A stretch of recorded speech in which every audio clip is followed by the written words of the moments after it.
In a recent press conference, former President Donald Trump shocked the public by spending the majority of his speech discussing the renovation of the White House ballroom, rather than honoring the heroes it was meant to recognize.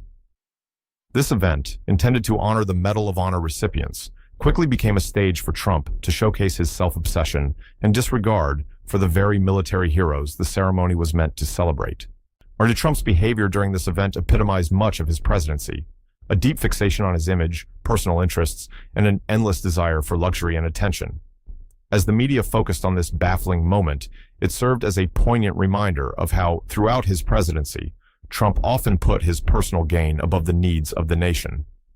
The purpose of the event was to honor 3 American heroes, 2 of whom had passed away, and 1 living Medal of Honor recipient. However, instead of focusing on their bravery and sacrifice, Trump found himself consumed with the subject of his White House renovation.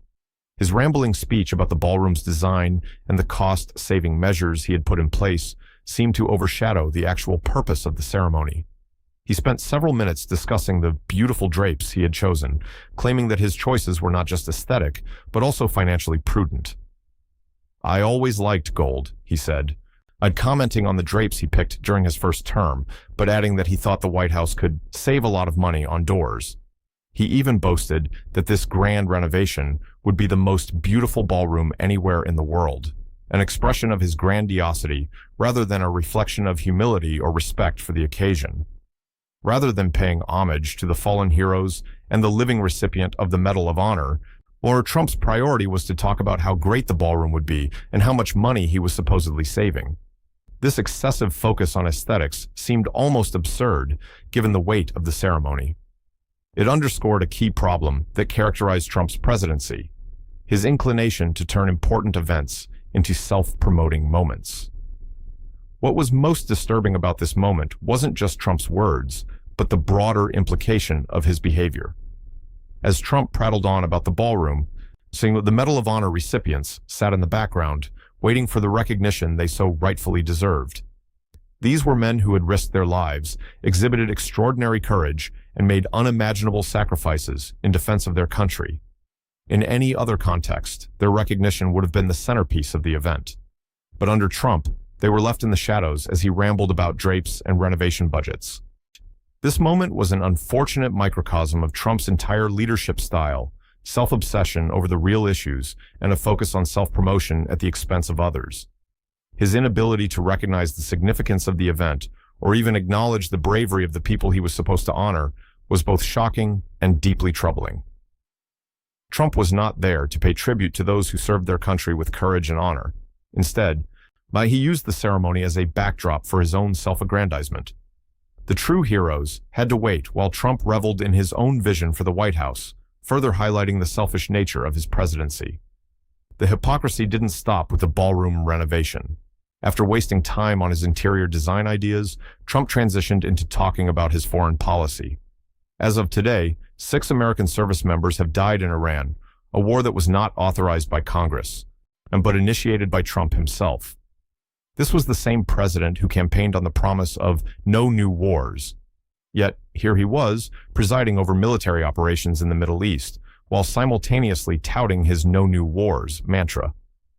Trump's rhetoric about war, though, was completely at odds with his actions. In his press conference, he again repeated his commitment to avoiding war, saying, "We don't want to see wars. I don't want to see wars." He emphasized how terrible and unnecessary wars are, citing their destructive nature not only in terms of lives and money, but also the cultural devastation they leave behind.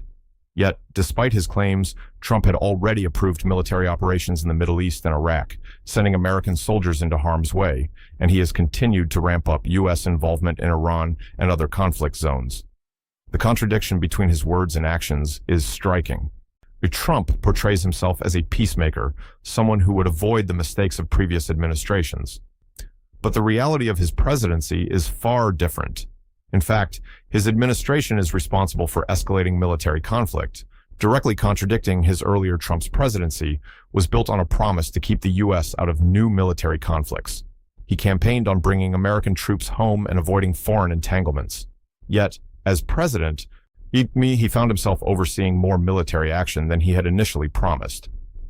The war in Iran, which has already led to American deaths, is the latest example of Trump's failure to uphold his own rhetoric.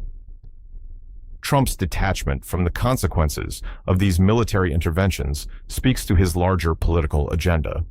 His campaign promises about peace were, in retrospect, little more than political talking points. Even as he claimed to champion the cause of peace, his administration was deepening America's involvement in foreign wars. His foreign policy has often been shaped by a desire to assert U.S. dominance on the global stage, even at the cost of American lives. Trump's actions make it clear that he was never truly committed to the principle of non-interventionism. His words about avoiding wars were nothing more than political cover for his administration's deepening involvement in global conflicts. This contradiction remains one of the most glaring aspects of his presidency, as it exposes his inability to follow through on promises made during the campaign. Throughout his presidency, Trump presented himself as a champion of the American working class. He promised to lower costs, protect earned benefits, and tackle issues like inflation. Yet, in practice, his policies did little to address the core concerns of everyday Americans. Instead, his administration focused on policies that disproportionately benefited the wealthy elite.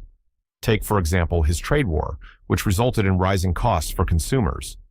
While Trump argued that the trade war would protect American jobs, the reality was that it sent costs surging for everyday families. He also failed to address health care, cutting Medicaid, and allowing Obamacare premiums to rise for millions of Americans. Trump's promises about tackling inflation were similarly empty. See, by the time he left office, inflation remained at a level that was similar to when President Biden took over. Trump's focus on personal gain also manifested in his lavish lifestyle and the luxury that defined his presidency. Rather than working to improve the lives of regular Americans, he spent much of his time building his personal wealth and securing benefits for himself and his allies. Whether it was his obsession with the White House ballroom or his deals with corporate interests, Sir Trump consistently put his own needs above those of the people he was supposed to serve. Trump's presidency was not just about his own self-interest, it was also about the complicity of the Republican Party. Despite his failures and contradictions, the GOP largely failed to hold Trump accountable. His reckless spending, trade wars, and corporate-friendly tax cuts went unchecked. The GOP, once a party that espoused fiscal conservatism, became an enabler of Trump's policies, often standing by his decisions without challenge. Even after his presidency ended, the Republican Party continued to align itself with Trump's agenda. His influence over the party remains strong, and many GOP members have shown no desire to break from his vision. This lack of accountability has allowed Trump's self-serving policies to continue, further entrenching the power of the wealthy elite and leaving ordinary Americans to suffer the consequences. But Trump's presidency will be remembered not for its policies or achievements, but for the ways in which he consistently put his own interests above those of the American people. Whether it was his obsession with luxury, his self-serving political agenda, or his refusal to acknowledge the consequences of his actions, Trump's legacy is one of self-interest and hypocrisy. The ballroom renovation at the White House, the wars he launched, and the policies that benefited the wealthy all serve as a reminder of the true nature of his leadership. Trump was not there to serve the American people. Instead, he used his time in office to build his own wealth, reinforce his own image, and advance his own agenda. As the world watches the GOP continue to align itself with Trump's vision, it's clear that his legacy will not be one of positive change or reform. Instead, it will be a legacy defined by self-aggrandizement, hypocrisy, and an utter disregard for the needs of the American people.